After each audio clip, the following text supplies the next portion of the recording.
Hello friends, summer స్పెషల్లో భాగంగా healthy and easy అయిన పుచ్చకాయ మరియు కొబ్బరి నీళ్ళతో తయారు చేసే జ్యూస్ని చూద్దాం.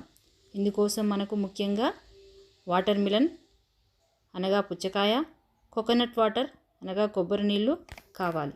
పుచ్చకాయలో సాధారణంగా అధిక శాతం నీరు ఉంది.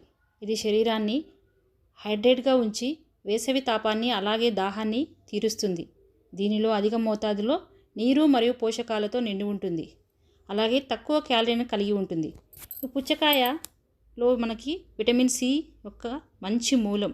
విటమిన్స్ మరియు ఖనిజాలను కలిగి ఉంటుంది. విటమిన్ సి అనేది చర్మ ఆరోగ్యం మరియు రోగనిరోధక శక్తిని పెంచడానికి సహాయపడుతుంది. ఈ పుచ్చకాయలో ఉండే పొటాషియం రక్తపోటు నియంత్రణకు మరియు గుండె ఆరోగ్యానికి సహాయపడుతుంది.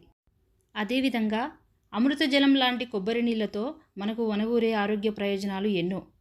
అయితే ఈ కొబ్బరి బొండాలని మనకు సహజ సిద్ధంగానే దొరికేటటువంటి పానీయాల్లో కొబ్బరి బొండం నీళ్ళు చాలా శ్రేష్టమైనవి. ఇప్పుడు మన జ్యూస్ తయారీకి అవసరమైన water melon slices, coconut water, sugar, ice cubes, mixie, strainer, glasses మొదలైన అన్ని వస్తువులు కూడా రెడీ చేసి పెట్టుకోవాలి. అధిక పోషకాలున్న ఈ జ్యూస్ తయారీ కోసం పుచ్చకాయ ముక్కల్ని మిక్సీ జార్లోకి తీసుకున్నా. ఇంకా తీయగా కావాలనుకుంటే 2 స్పూన్స్ లేదా 2.5 స్పూన్స్ షుగర్ యాడ్ చేసుకోవచ్చు. కావాలనుకునే వాళ్ళు ఐస్ క్యూబ్స్ కూడా ఇప్పుడే యాడ్ చేసుకోవచ్చు. నేనైతే యాడ్ చేయట్లేదు, చేయకపోవడమే బెటర్. డయాబెటీస్ వాళ్ళ కోసం అయితే షుగర్ యాడ్ చేయకండి. ఇప్పుడు కోకోనట్ వాటర్ యాడ్ చేసేసుకోవడమే.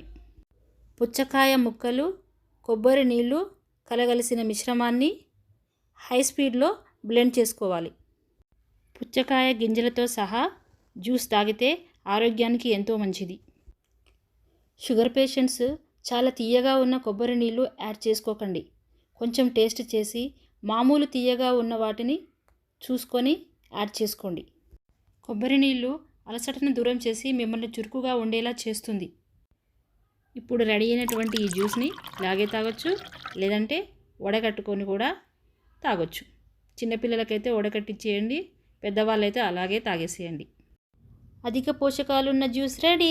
ఫ్రెండ్స్, ఈ వీడియో మీకు నచ్చినట్లయితే లైక్ చేయండి, కామెంట్ చేయండి. మరిన్ని లేటెస్ట్ వీడియోస్ కోసం మా ఛానల్ని సబ్స్క్రైబ్ చేయడం మాత్రం మర్చిపోకండి.